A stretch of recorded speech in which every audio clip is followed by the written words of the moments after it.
Hi Diva, I'm Kathy. Hi, nice to meet you. Alright, we're gonna just jump right into the Nepali culture questions.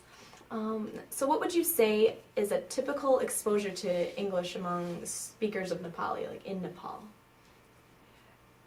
There is a lot, I would say. Like I mentioned earlier, English is a part of the curriculum, so everybody who starts school is exposed to at least the alphabets and the words to begin with. And there's a heavy influence of the Western culture, like the Western shows and music and movies and stuff like that, so there definitely is a lot of influence, Oh wow. I would say. It's very interesting.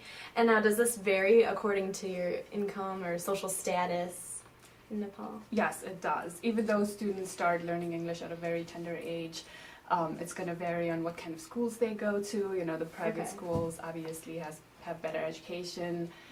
Most of the private schools, the medium of instruction is English. Not the same for public schools, so it's going to depend on what kind of school you go to. So mostly like income and social status for sure. All right, that's very interesting. And now, what are some cultural attitudes of students towards teachers in school? Well, school is considered like a temple, if you may. Like there's a lot of respect for teachers. Oh wow. It's very different than here, because when I first came here, just seeing a student just walk out of class in the middle of class or like eating something in class I was very shocked, because that's not something that you would do there. You know, like if a teacher is teaching you, you'd focus, you pay attention, you don't talk, you don't eat, you don't just walk out of class. So therefore there is definitely a lot of respect for teachers.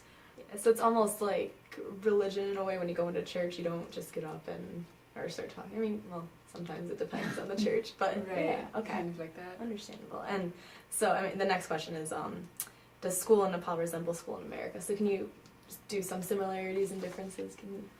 Well, it's differently set than here. Okay. Like here, you go to different classes. Like a teacher has a classroom, and the students move from class to class, kind of.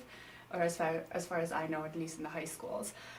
There you have a class, so you'll stay in the same class for the entire day, and the teachers move from class to class. You have like a class teacher, and it's your little class, you know, you decorate it, you have routine, school starts at 8:30 and goes until 4:30, and you don't leave school, you have uniforms, and you got lunch break in between, so it's differently set, I would definitely say so. All right. And there's assembly in the morning, just a lot of formalities. Yeah.